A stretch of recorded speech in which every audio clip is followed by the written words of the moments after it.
Go for the pulls and the pools. Go for the oohs and the ahs. Go for the bubbles and the bubbly. Go for the story and the stories. Go for the win. Go to Ocean Casino Resort. Book your trip at theoceanac.com.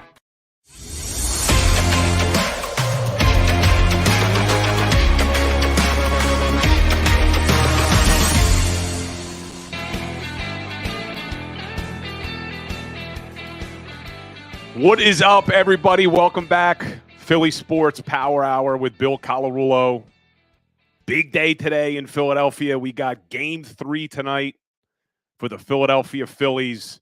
Early start tonight, 5 o'clock. Not sure I like that. At least we get to go to bed early. But big game tonight.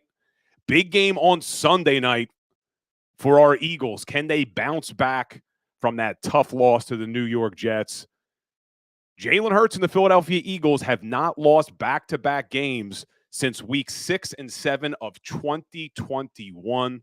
So we will see. I want to preview this Eagles-Dolphins game to start us off. At 10:20, we're going to be joined by my man, Mark Farzetta. Everybody loves Farzy. He's going to be joining us. We're going to talk some Phillies, talk some Eagles, and then we'll do a little preview of Game 3 tonight. But I see Peter Doty in the chat. Good morning to you. Rick Jansen, good morning to you. Let's get a little roll call so I know who's here. Hit me up in the chat. Let me know if you're joining us for the live show today. As always, guys, smash that like button, smash that share button, and please engage. I love when you guys comment, and I can hear from all of you. So who else is here besides Peter and Rick? I know it's got to be more than just those two today. But big game on Sunday night. I want to start talking about this Philadelphia Eagles game. And you look at this schedule. I was just talking to my producer, Xander, about this schedule coming up. And Eagles got a tough gauntlet. We knew when they started the season that this was going to be a tough stretch after these first 6 games. And the Eagles are 5-1, kind of where we thought they would be. Didn't think they would lose to the New York Jets with Zach Wilson.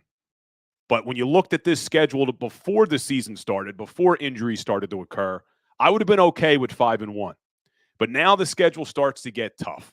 And I want to get into that, and we'll talk about the Dolphins. But first, let's see. JM, good morning to you. Bobby Murphy, I know a few people that are pissed just getting off of work. Damn, long night, but good to see you, Bobby. Farzy season, Steve says. That's right, Farzy. We know how much he loves our fight and Phil, so he'll be joining us. Miko, go Birds. Kevin Savard, good to see you here as well, guys. So always appreciate the support. I really look forward to this hour every single day getting to talk Philly sports with you guys. So appreciate all of you. But you look at this schedule. Eagles are sitting here 5-1, and now things get really, really tough. Gorby checking in from Ireland. Love it. Top of the morning to you. But you got the Miami Dolphins this Sunday night. Then they got to go to Washington.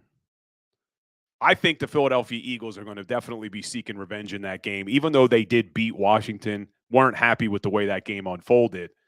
But then after that, man, does this schedule get tough. The Dallas Cowboys in week 9. Then the Eagles get a bye. Coming off the bye, they play Monday night against the Kansas City Chiefs. And when I first saw the schedule, I said, oh, great. Eagles have a bye right before that Chiefs game. Well, so do the Kansas City Chiefs. And you guys know how good Andy Reid has been throughout his career coming off of a bye. So no break there for the Eagles having their bye before that game. And it's at Arrowhead.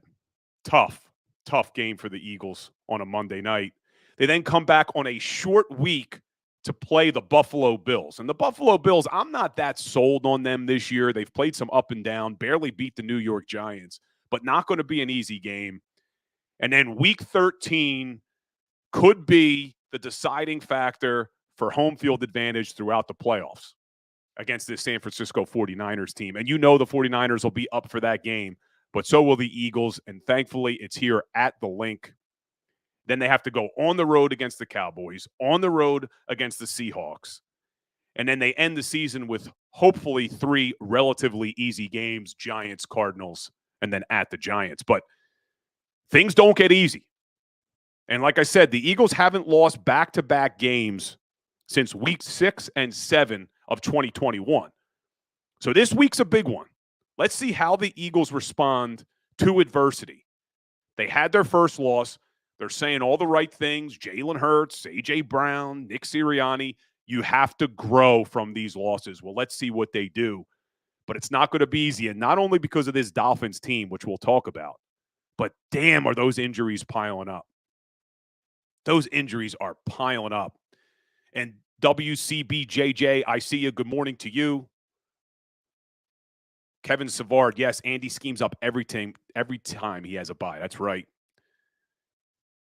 Rick Jansen, I worry about OC. That's the problem. We'll talk about it. But let's look at these injuries, guys, because this injury report is just wild to me.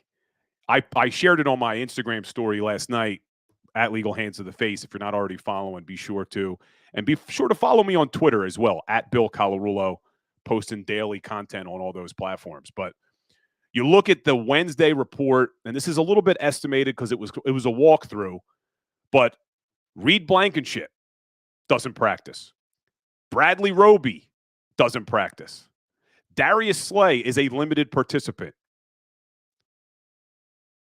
You can't beat this Dolphins team if we don't have Reed Blankenship and Darius Slay in that secondary. Can't do it. That Miami Dolphins offense is way too good. We need at least one of those guys back. I think we need both of those guys back. But you need at least Darius Slay or Reed Blankenship to win this football game.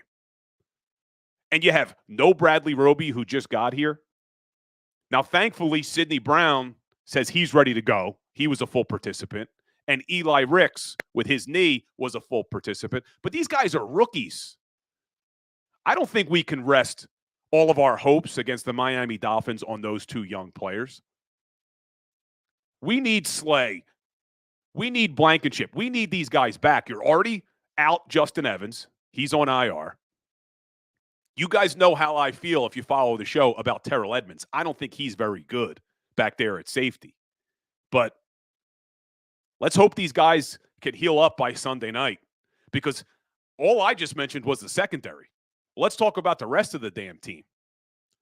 Jalen Carter, limited participant with his ankle. You need Jalen Carter this week. This Philadelphia Eagles defense has to be able to create interior pressure on Tua and that Dolphins offensive line. You have to be able to disrupt things from the interior. Let's shoot the shit. Good morning to the best show on JAKIB. I appreciate that, man. I really do. But you have to be able to create interior pressure. Jalen Carter needs to be a big part of this game. He was limited. So we'll see if he's able to play. And then you flip over to the offensive side of the ball. We all knew Lane Johnson was going to be battling with that ankle, whether or not he could play. On my Legal Hands to the Face show, I had Dr. Chris Radcliffe on. He said he'd be shocked if Lane Johnson plays this week. I know there's been some reports that he's looking good, that he may play on Sunday night. According to Dr. Radcliffe, he would be shocked if Lane Johnson's able to play. So now you're out the best right tackle in the NFL. But one of the surprising things to me was Devontae Smith does not practice yesterday with a hamstring injury. Could be a little telling on why they made the move when they did to bring in Julio Jones. And when we first saw the reports of Julio Jones, a lot of people thought, as did I, this was just a depth move with Quez being on IR, them looking to maybe upgrade their wide receiver 3 position. But now Devontae out with a hamstring. This is already a tough game. If the Eagles were 100% healthy, this is a tough game. And we have half the defense injured and 2 of our best players on offense in Lane Johnson and Devontae Smith. So this is not going to be an easy game for this Philadelphia Eagles team. And let's take a look at this Miami Dolphins offense. And it's not all negative, guys. So I'm going to go through where they rank in the NFL, but then I'll give you a little bit of optimism. What's up, Chuck Hutton? I appreciate you too, man. Who else just said they were late getting to the show? Adrian Johnson, preach on. Appreciate you. But let's take a look at this Miami Dolphins offense. And I'll give you optimism in a second. Number one in the NFL, averaging 499 yards per game. Interestingly, the Philadelphia Eagles are number two in the NFL on offense, but they're averaging 395 yards per game. They are 100 yards less than the Miami Dolphins, and that's the difference between 1 and 2. Now, I know that game against the Broncos skews these numbers a little bit, putting up 70 points and 700 yards. It's still crazy to me that they put up that many damn yards. 762 yards against the Denver Broncos. I think that may be more impressive than the 70 damn points. 762 yards. They put up 350 rushing yards against the Denver Broncos. Ridiculous. But even if you remove that game, this Dolphins offense is still going to be at the top of every category. But they're number one in the NFL, 499 yards per game. Number one in the NFL, 37 points per game. Number one in passing yards at 317. Number one in rushing yards at 182. Number one in yards per play at 8 yards a play. Number one in the red zone at 81%. And we talk about how this Eagles defense has to be able to create pressure on Tua. They have to get sacks on Tua. Well, the Dolphins are number two in the NFL when it comes to giving up sacks. They've only given up 6 sacks so far this season. A really impressive offense when you look at the stats. Really impressive. And one of the major concerns for me is I think the Eagles will be able to stop the run. No one's been able to run against this Philadelphia Eagles team. They're number two in the NFL, only giving up 66 yards a game. But what concerns me is their passing defense.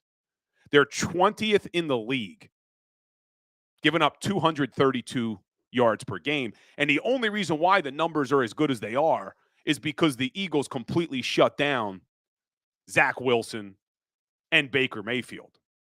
But you look at the other quarterbacks, and these guys don't have anywhere near the offensive power that the Dolphins have. Mac Jones going for over 300 yards. Kirk Cousins, he's got weapons, over 300 yards. Sam Howell has a game against the Philadelphia Eagles. So that is what I find the most concerning, and our secondary's banged up. So I just don't see how our secondary is going to be able to hold up against Tua and Tyreek Hill and Jalen Waddle. And it's going to be up to that defensive line to get sacks on a team that really doesn't give up a lot of sacks. But I promised you guys some optimism, so I'm going to give it to you. We talked a little bit yesterday. Somebody commented in the chat, it may have been you, JM, about look at the teams that the Dolphins have beat. Now, the Dolphins are 5-1 coming into this game. They did lose to the Buffalo Bills. Buffalo Bills shut them down. But let's look at the 5 teams they've beat. And I'm going to go deeper than just the records. But the records of the 5 teams that this Dolphins team has beat are 5-24. The 5 teams that they have beat stink. They beat the Los Angeles Chargers, the New England Patriots, the Denver Broncos, the New York Giants, and the Carolina Panthers. But let's go even deeper because it's not just the record. You look, I just gave you all these numbers about number one on the offensive side of the ball for the Dolphins. 4 of the 5 teams that this Dolphins team has beaten are in the bottom third of the NFL when it comes to total defense. The Los Angeles Chargers, 31st in the league in total yards against. The Denver Broncos, 32nd in the league in total yards against. The New York Giants, 27th in the league in total yards against. And the Carolina Panthers, 19th in the league in total yards against. The only team they beat that has a top 10 defense when it comes to total yards against was the New England Patriots. And the Patriots held them to 24 points. I think if this Philadelphia Eagles defense was able to hold the Dolphins to 24 points, Eagles win the game. Eagles win that game. And JM saying that Miami's passing attack was shut down by New England and Buffalo. And he's not wrong. You look at the New England game, Miami only had 244 yards passing. And that's a team that's averaging 317 yards a game. New England held them to 244. You look at what they did against the Buffalo Bills, 251 yards passing. So when they've played good defenses, they have not had a lot of passing yards. Really good point, JM. Really good point. But I just talked about how I think the key to the game from the defensive side of the ball is going to be able to generate pressure on Tua, to try to get sacks on Tua. But that the Dolphins don't give up a lot of sacks. They're number 2 in the NFL in giving up sacks. Well, more room for optimism here, guys, because 4 of the 5 teams that the Dolphins have beaten are in the bottom of the league when it comes to generating sacks. They've beaten the Giants, 32nd in the NFL for sacks. They beat the Carolina Panthers, tied for 21st in the league for sacks. The Denver Broncos, 21st in the league for sacks. And the New England Patriots, only 16th in sacks. And you look at the 2 teams they've played who can get after the quarterback, the Buffalo Bills and the Los Angeles Chargers. Well, what did those guys do? Buffalo's defense, 4 sacks on Tua. Los Angeles Chargers, game 1, didn't have any sacks. But sometimes game 1 can be a little bit of an outlier. But there is room for optimism here. This Dolphins offense has, as dominant as they have been, they're doing it against subpar teams. Subpar defenses. And the Eagles defense, as shaky as they have been against the pass, are number 9 in the NFL, giving up only 298 yards per game. But again, none of this is going to matter if we can't get some of our defensive players back on the field. And I didn't even mention Milton Williams was also a limited participant. We need our defensive tackles healthy for this game. We have to be able to stop the run, and we have to be able to generate interior pressure. But, guys, we're going to take a quick break, and we come back. I want to get Mark Farzetta's opinions about this Sunday night game against the Eagles and the Dolphins. And, of course, we're going to talk a little bit about our fight in Phils, because we all know how much Farzy loves our Phillies. So stay tuned, guys. We'll be right back. Go to get your game on. Go for the beers. Go for the cheers. Go for the hit and the hits. Go for the stakes and the stakes. Go to get your parlay on. Go to get your party on. Go for the scene. Go for the screens. Go for the gallery. Go for the win. Go to Ocean. Visit theoceanac.com to plan your visit. At Pond Lehocky, we've recovered billions of dollars for our clients, and we're confident we can do the same for you. With over 250 years of combined courtroom experience, we've helped over 100,000 injured clients obtain some of the largest settlements in Pennsylvania. One conversation is all it takes to help you and your family get back on track. If you've been injured in an accident, give Pond Lehocky a call.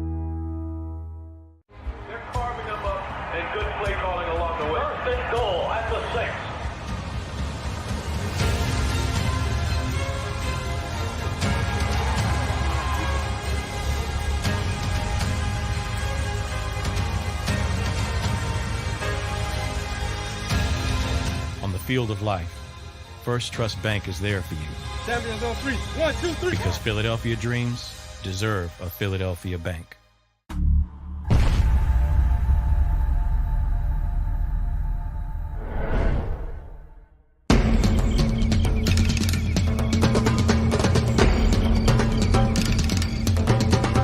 Staffing is not easy, but that's what we do every day, all day.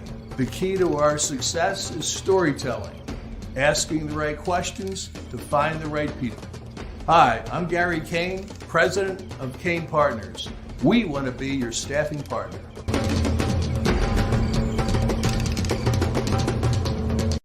Since 1977, it's always been about you, the community, at Rafferty Subaru. And through the Subaru Love Promise, we prove we care by supporting charities like So Good Now. So Good Now helps kids in under-resourced areas by connecting them with student athletes to serve as mentors. We remove barriers so athletes can help youth in the corners of our communities where light and love are needed most. When you choose Rafferty Subaru, you help organizations like So Good Now. It's all about you at Rafferty Subaru. Do you stream on a Roku, Fire Stick, Google TV, or Apple TV? Now you can watch 6ABC 24/7 with the 6ABC Philadelphia streaming app. And the big story on Action News? Search 6ABC Philadelphia and start streaming today. EAGLES, Eagles.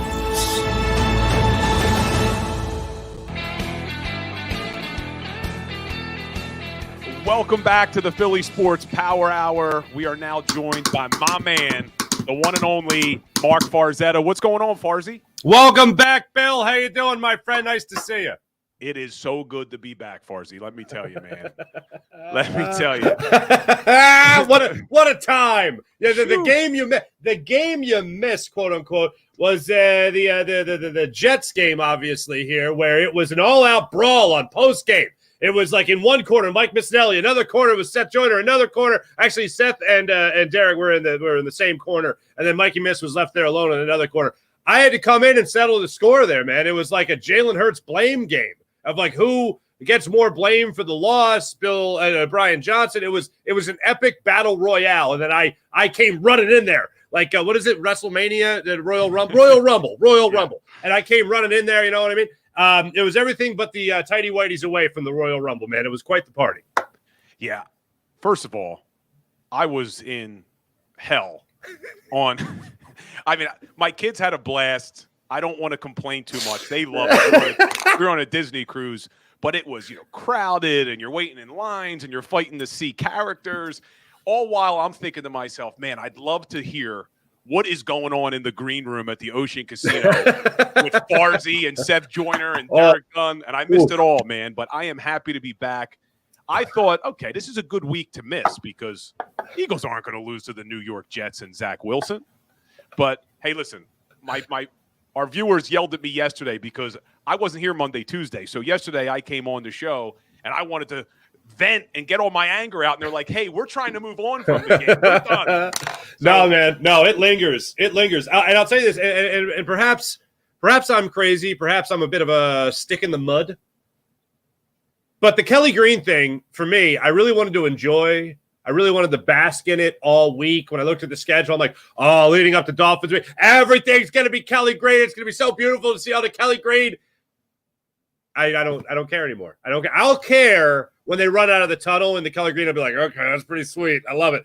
But like everything coming out in Kelly Green, I'm like, stop it. I'm still on the Jets loss. And now I'm looking at this Miami Dolphins game like it's one hell of a matchup here. And I just hope the Eagles pull it out, man. I am not in a good place right now. Well, the only thing that's saving us, and we'll talk about that later, is our fight and Phils, man, because they're making us feel real good. Before we get into that, let's stick on this Eagles theme here. Yeah. What is going on with these injuries, Farzy? Half the defense is out. How do they overcome this? Are you hearing anything about who may play in this game? What do we got going on this defensive side of the football? All right. Here is the easiest way to sum this up. As far as who's going to play, I think Lane Johnson is going to play. I think Jalen Carter is going to play. I think Darius Slay is going to play. And those are some big names right there for you. However, to sum it up, I'm going to sum it up in 2 words. One name, 2 words, Josiah Scott. The fact that they had to go back to the Josiah Scott train is horrifying to me. This is a guy that came in last year. We all remember the Cowboys game. We all remember him filling in Dallas for Avonte Maddox and was terrible, so much so that Josh Jobe all of a sudden looked like a shiny light, at the end of the tunnel there. But the fact that they got to go back to the Josiah Scott train is horrifying to me. That is not a good sign, obviously, for this game. However, I do think you're going to have, like I said, Slay. Obviously, you're going to have Bradbury back there. Don't know about Reed Blankenship yet, and his rib injury, so that's scary as well. And you're going up against, as we already know, the number one offense in the NFL. You can talk about all the numbers that surround it, but the bottom line is 37.2 points per game is insane. Number one in passing, number one in rushing. They're just incredible in those categories. And the fact that they get rid of the ball faster than just about everybody in the NFL is crazy. I heard you talking about the pressure rates and all that stuff when it came to Tua Tagovailoa, but the lowest pressured quarterback in the NFL, the lowest pressured quarterback in the NFL. You're going to need your secondary on top of their game, healthy, not just healthy, but on top of their game. And then you're going to need your defensive line, not just healthy, but also on top of their game. So this is the best matchup. This is the way I described it before. This is the game that we've been talking about all year. Not necessarily the Dolphins, but the game like this. Like you're not going to be able to go 2 for 6 in the red zone against the upper echelon teams. Well, there's no more upper echelon team right now than the Miami Dolphins. So this is a test of tests that they've been playing there to this point their entire season for. Yeah, the one thing you just mentioned about going 2 of 6 in the red zone, although the Eagles' offense has been bad, 23rd in the NFL, Miami's defense in the red zone is also pretty bad, 26th in the NFL. So maybe that's one positive that we can take here. Yeah, look, Tua, Hill, Waddle, Mostert. Hey, how about Raheem Mostert used to be on the Philadelphia Eagles? Actually, were the first to sign him. Yes, yeah. But he bounced around, so you can't be mad at the Eagles for passing on him because a lot of teams had him, cut him. He finally lands in San Francisco, has a good couple years there, and then the Dolphins bring him back because the Dolphins had him before too and really didn't give him any opportunity. But let's talk about Tua for a second. You know there's going to be some storylines on Sunday Night Football for sure about how he took Jalen Hurts' job at halftime in the national championship game. Knowing Jalen, he's probably not going to say much about it, but we know how much of a competitor he is. You think this has him a little bit more fired up for Sunday night? Definitely. Think about anybody in your life as a college athlete, Bill Colarulo. Let's not leave that out of the conversation. Just think about anyone that did your job. Anyone that came in after you and did your job, maybe took your job. Anybody that came in after you. I don't care if you're besties with that person. I don't care if you have the utmost respect for that person.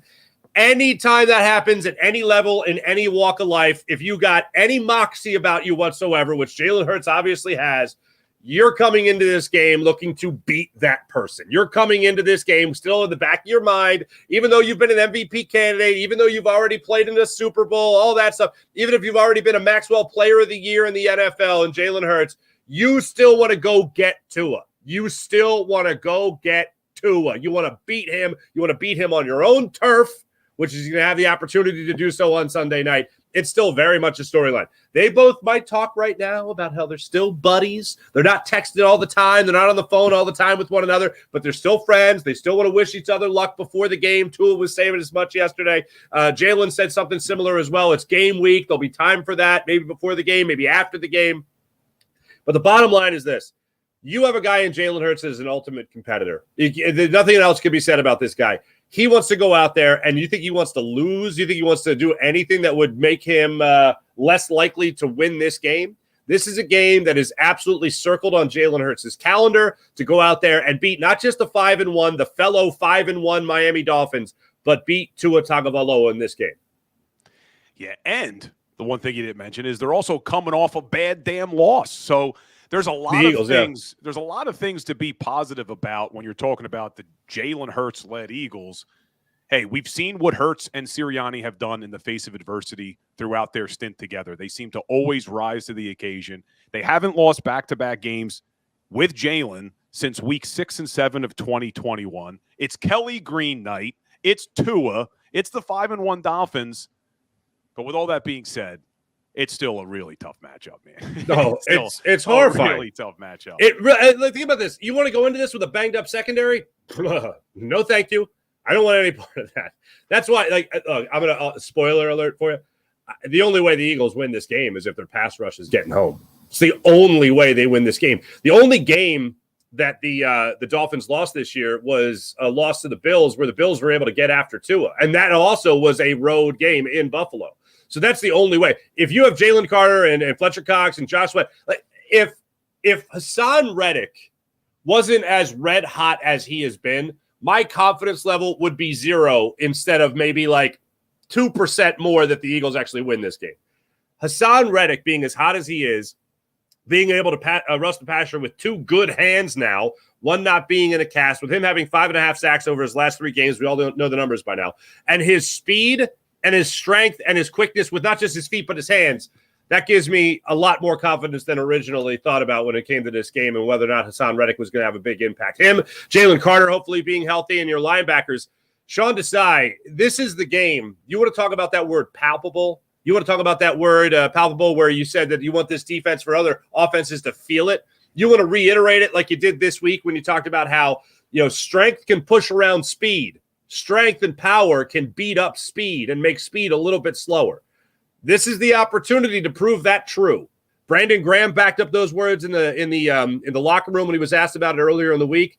This is an opportunity to prove those words true by your defensive coordinator. And I truly believe, other than some kind of 48-45 game, it's the only way the Eagles are going to win this game. Other than some shootout where maybe they have the ball last, this is the game where the Eagles can prove just how good their defense can be and palpable they could be also. Yeah, for sure. And I see in the chat people are talking about how Eagles defense needs to be able to create turnovers. The one thing about this Dolphins offense, as good as they've been, they are 20th in the NFL, turning the ball over 9 times. So that's a possibility that this Eagles defense can create some turnovers. But you mentioned the potential of it being a shootout. Let's jump over to the offensive side of the ball for a second. Everybody's excited. The Eagles sign Julio Jones.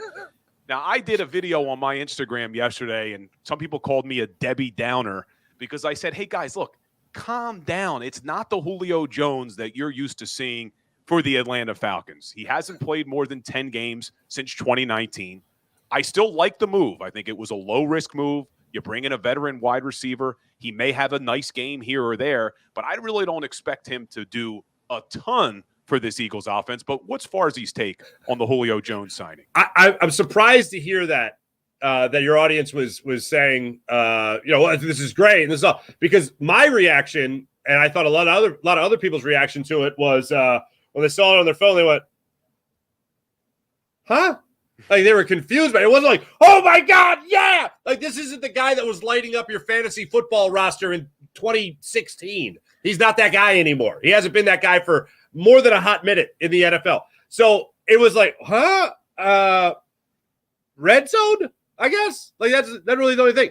And I think some of this stuff was taken out of context. People talking about the quote he had yesterday about, I'm here to dominate. Let's not get it twisted. I'm here to dominate.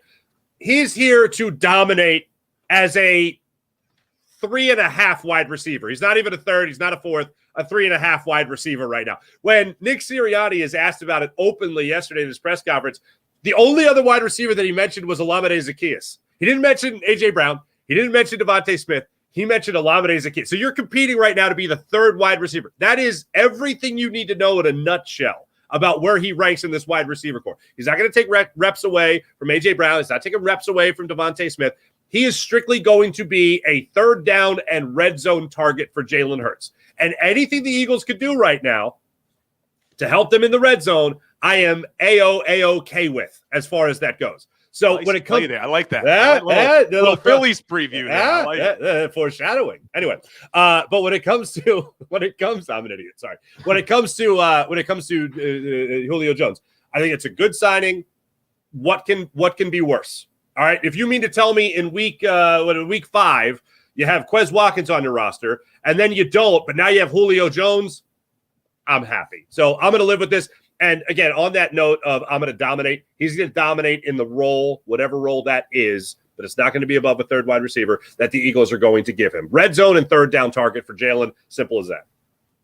Yeah, and I expect Julio Jones. He's obviously, we talk about how much of a competitor Jalen Hurts is. Julio Jones is as well. There's a reason why the guy has over 900 catches and 13,000 yards in his career. So I do expect him to come in with that mindset that he wants to dominate.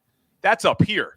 But physically, we just haven't seen him be the same guy as he's gotten older and his body is worn down. Yeah. But we will see. Do you think – because I first, when saw the news, thought the same thing. He's coming in as, like you said, a wide receiver 3.5. But then Devontae Smith doesn't practice yesterday with his hamstring. If Devontae Smith doesn't play, does Julio Jones play a lot bigger of a role on Sunday night? I don't think he plays a lot bigger of a role, but yeah, I mean, I think it goes without saying that if you're on this roster, and you would say the same thing about Quez Watkins, you would say the same thing about Olamide Zaccheaus, that, yeah, if you have one or two go down, then 3 and 4 have to step up into a bigger role. That's not going to be 10 targets. It's going to be probably 4 or 5 as opposed to 2 or 3. But yeah, it's going to be a bigger role. It's not going to be a huge role for two reasons. One, 34 years old, a lot of miles, good miles on him, but a lot of miles on him. And a guy that's been out of the league for a minute here. So they got to play him into shape. I think he still has a knack for getting open. I think Nick Sirianni did talk about the explosion there, so I think that's still going to be there for him. But he's not going to have the explosion off the line of scrimmage. I think he's going to have that vertical explosion to be able to go up and win jump balls. You're talking about a 6'3", 6'4" target there. So I think you're talking about a guy that still will have a knack for getting open and also won't be afraid to play with the hands as well, being able to get those slight push-offs that the veterans know how to get away with in those clutch situations when you talk about the third down conversion and you also talk about the red zone. Yeah, and he's a nice veteran voice in that wide receiver room because as good as A.J. Brown is and Devontae Smith is, they're still young guys. Yeah. So it's nice to have a little bit of veteran leadership there. But we talked about some of the people's responses when they saw it. What a lot of people did say to me on Instagram was, can he play safety? Can he play corner? Yeah, right. Because I still think that you're going to see Howie Roseman. He has to. Josiah Scott can't be the final piece of the puzzle here. I think they have to do something to help out that secondary. Do you agree that Howie's probably not done cooking? Yeah, no way he's done cooking. And let's not forget, they did just re-sign Mario Goodrich to the practice squad. So there's some depth right there. I don't think Howie's done. I think there's one more move out there. I don't think Julio Jones is Howie's last card to deal here. I think that look, and all you had to do was sign him. It wasn't like you have to give up anything. So I think there's something else that Howie's going to do to help bolster this secondary. And I think it's going to be, obviously by the trade deadline, but I think it's going to be in the not too distant future. I don't think it happens by this Dolphins game, obviously, but I think it happens in the very near future. All right, before we switch gears and move over to our fighting Phils, on a scale of 1 to 10, what would you rate your level of concern right now with this Philadelphia Eagles team after that Jets loss? Level of concern, so I had them as a Super Bowl contender. I still have them as a Super Bowl contender. I had Jalen Hurts as a MVP candidate. I still have Jalen Hurts as an MVP candidate. I am not, like, people talk about some bandwagon. Forget about a bandwagon. Forget about any fandom. Just try to look at it objectively. You're really going to let one bad game, and it wasn't even a bad game by Jalen Hurts in and of itself. It was you had drop passes by Devontae Smith. You had a completion that was put on the hip there of Dallas Goedert that he couldn't corral and take the rest, take for even a first down or a couple of yards. It resulted in a turnover. Then he throws his second interception while he's being hit, and then the third interception. I pointed out on the postgame show as the game went on, the interceptions got progressively worse. Like, one was like, okay, it's kind of on the wide receiver. It's kind of on Dallas Goedert, the tight end. That one, he's getting hit while he throws. Okay, maybe he should have eaten it, but still got hit while he's throwing. And then the third one was just god-awful, stupid, in any way you look at it, the most horrible throw, most horrible decision you could have made in that situation. And then also you had the turnover by DeAndre Swift. So you had a lot of things go wrong for you, missed field goal. All of it wasn't on Jalen Hurts, but it was the first time that we saw the Eagles lose where you looked at Jalen Hurts and said, yep, you were part of the problem. When you look at that game against the Commanders last year, the Eagles lost at home. Jalen Hurts was not part of the problem. Jalen Hurts did everything possible to put his team in a position to win that game. You had the Quez fumble. You had another fumble by Dallas Goedert. Should have been a penalty on that play as well, but it wasn't ruled that way, so it went the other way. you have continuously seen Jalen Hurts be one of the best players and never a reason the Eagles lost. This was a game where you saw him be at least one of the reasons as to why they lost. I don't think we're going to see too many of those instances with Jalen Hurts. I do not have a panic button that I'm hitting about him. I don't have a panic button that I'm hitting about this team. If they do get healthy, I expect them to be a Super Bowl contender. I do expect them to get healthy, so I still expect them to be a Super Bowl contender. And hopefully we're talking about a win over the Dolphins come early Monday morning in the postgame show. And we're talking about now everyone's fears being pushed aside as they have beat one of the best teams, if not the best team in the AFC. Yeah, from your lips to God's ears, Farzy. Let's hope. I will say this before we move on. I agree with everything you said. I still see Jalen Hurts as an MVP caliber quarterback. I still think this team is a Super Bowl contender. Where my level of concern was raised really for the first time was in Brian Johnson as a play caller, because I was willing to give him the benefit of the doubt the first few weeks of the season. Never called plays in the NFL before. So I knew he needed to kind of find his way. But in this game, only giving your running backs 10 carries before the final drive where you're trying to run out the clock against one of the worst rushing defenses in the NFL. And I talked about it yesterday. You looked at the three losses that the Jets had. The opposing offenses ran the ball over 35 times. In the 3 wins now that the Jets had, the opposing offenses only ran the ball 22 times, and that's what the Eagles did. So that frustrated me from a play calling perspective, and that's where my level of concern now is. Can Brian Johnson get this team to where they need to be if he's calling the plays? And we will see.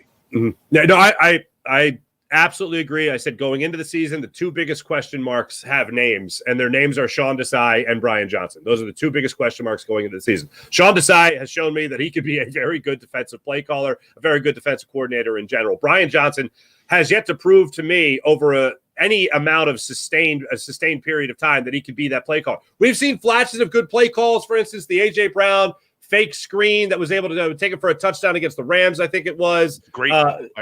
Great call. We saw kind of the best and worst, I thought, of Brian Johnson in that game. And then we saw the second half adjustments for Sean Desai, so his story continues in a positive light.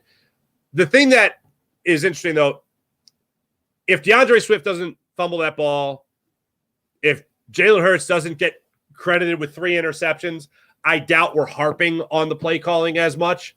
The thing that does stick out above all else that doesn't take turnovers or bad throws or fumbles to figure out is you got to be able to run the ball.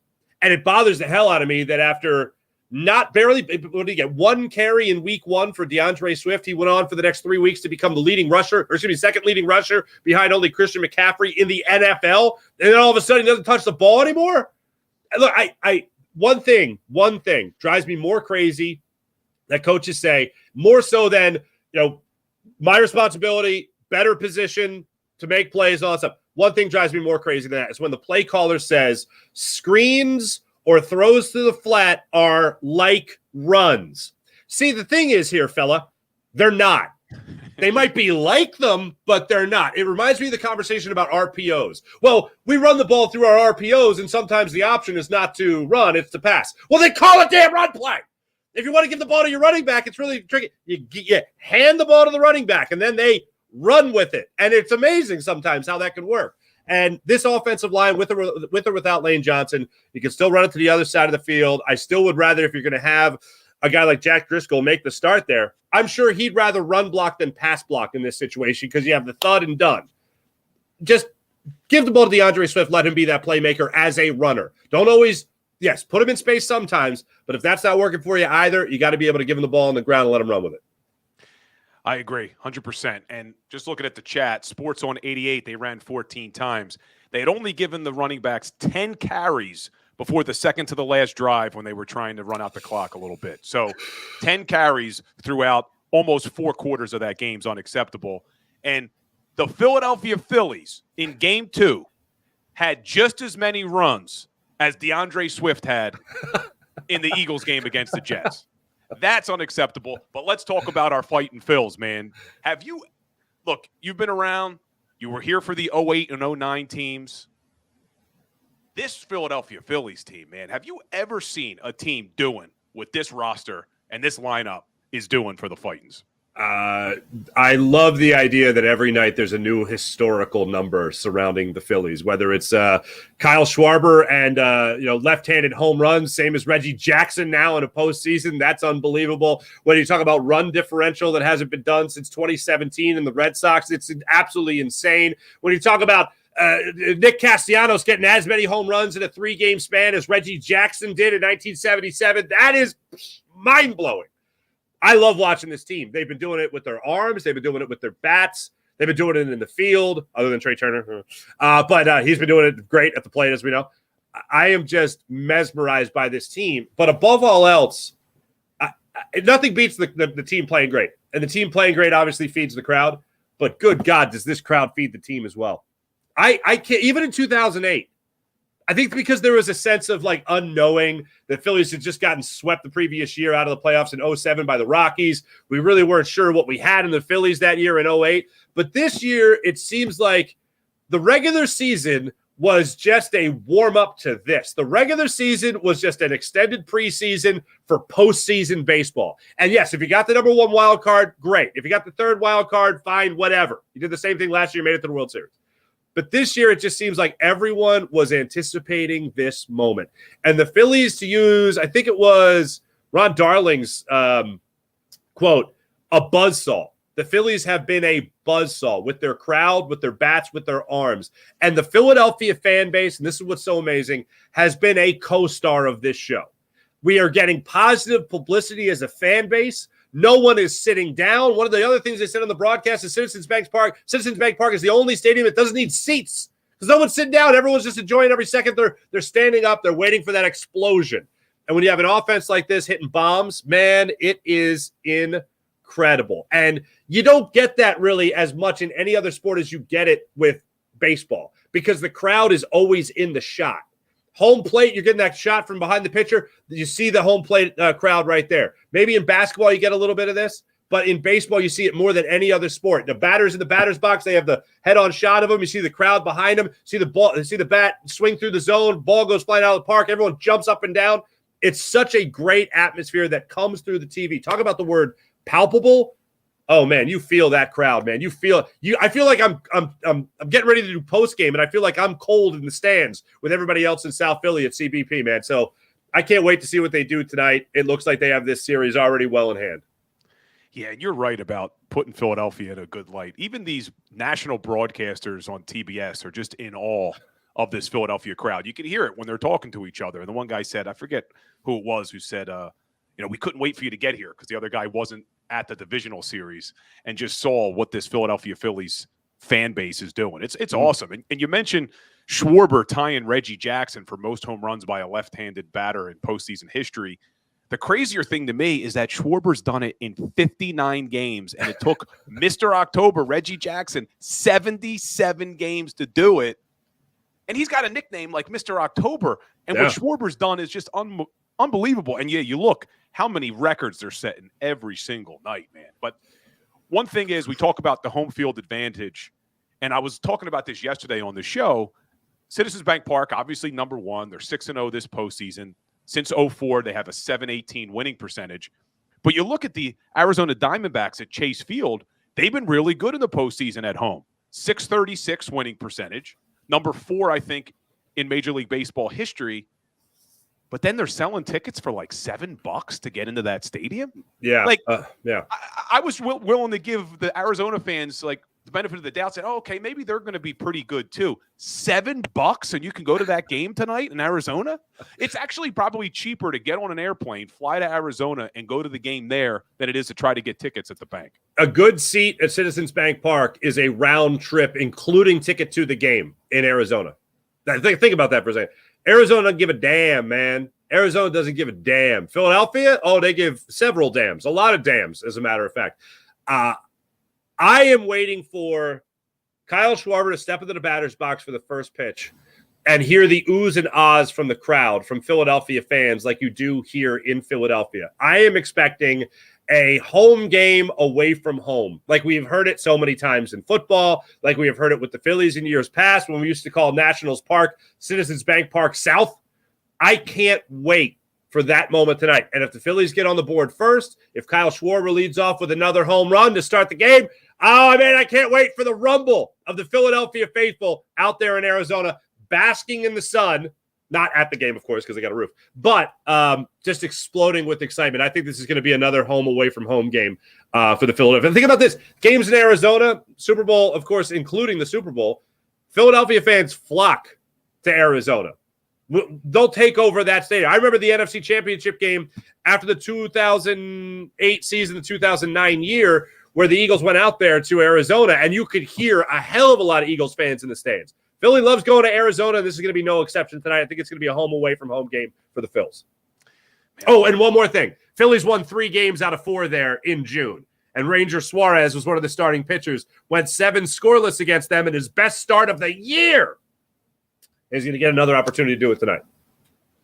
Yeah, you reminded me of that 08 NFC Championship game, man. I thought the Eagles had that one. I had Todd Herman's on my show last week. We were talking about that game. He thought they had it too. But you mentioned Ranger Suarez. What do you expect from Ranger tonight? More of what we've seen this postseason, because he's been one of the best pitchers in Major League Baseball this whole postseason. So the Diamondbacks are great at home, as you mentioned. They hit a lot of home runs at home.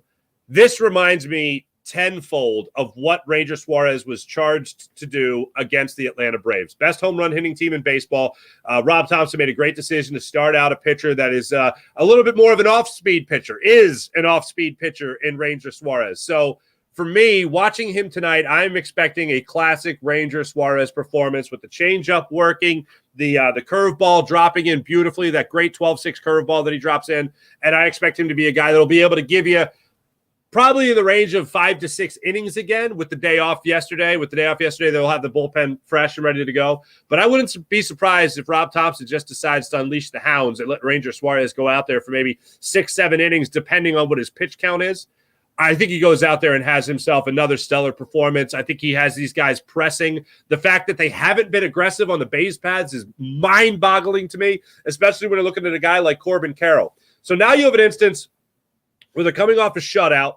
A great offense has not looked anything close to the great offense that they had been in the postseason prior. So you're going to have guys at the plate pressing, looking to tee off on fastballs. I don't know if they're going to have the patience to wait on that curveball or wait on that changeup. So I think Ranger Suarez is a perfect guy to have to start in this instance, especially when you go from a power pitcher like Zach Wheeler to guys coming out of the bullpen like Jose Alvarado, and also having guys coming into the bullpen like Craig Kimbrell or Matt Strum or even Orion Kerkering. Having those guys come in there that can throw some heat is a great sign to switch it up with a guy like Ranger Suarez starting in this outing today. So I think it's a great move to have Ranger go today against Fott.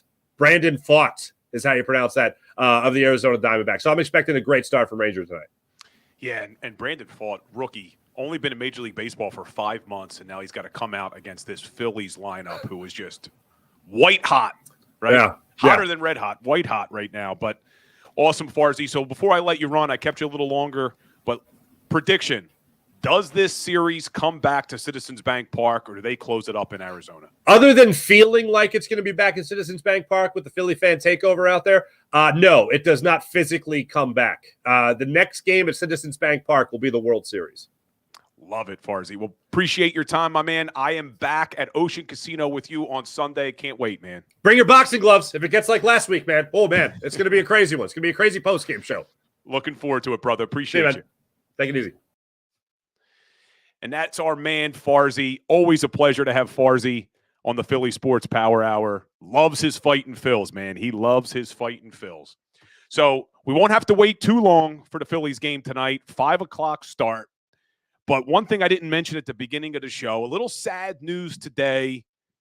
Paulie from the Rocky movies passed away at the age of 83. Burt Young, great actor, one of my favorite characters of all time, Paulie in the Rocky movies. If you guys are here in the chat, let's hear it for Paulie, Burt Young.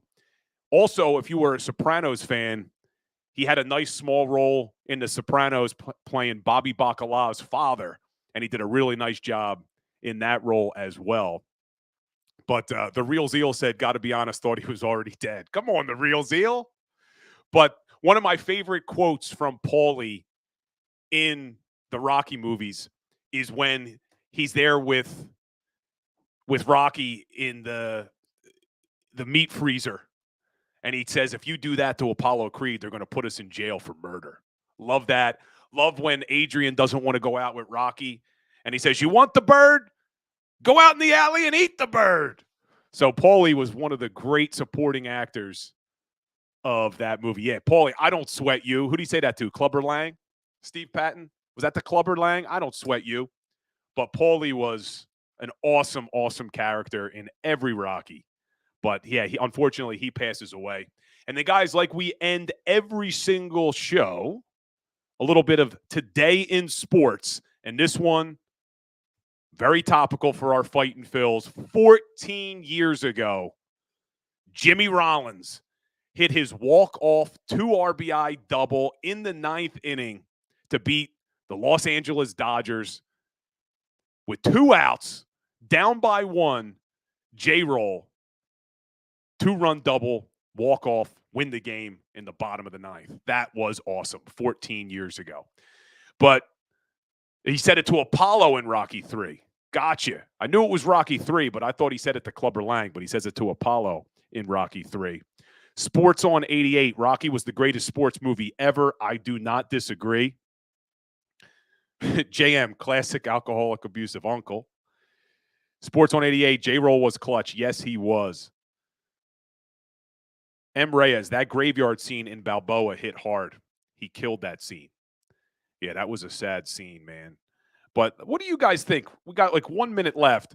You into the Creed movies as much as you were into Rocky? I try to get into the Creed movies, man. I just try to consume as much Rocky as I can because I just loved that whole franchise. And I enjoy the Creed movies, but there's just something missing. They're just not as good as those Rocky movies were, especially 1 and 2 were just phenomenal, phenomenal movies. But guys, as always, I really appreciate all of you in the chat. Appreciate all of you guys watching.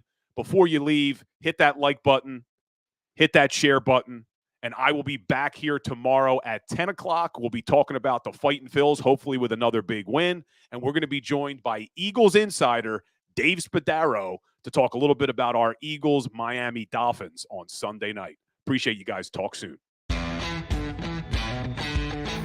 Go for the pulls and the pools. Go for the oohs and the ahs. Go for the bubbles and the bubbly. Go for the story and the stories. Go for the win. Go to Ocean Casino Resort. Book your trip at theoceanac.com.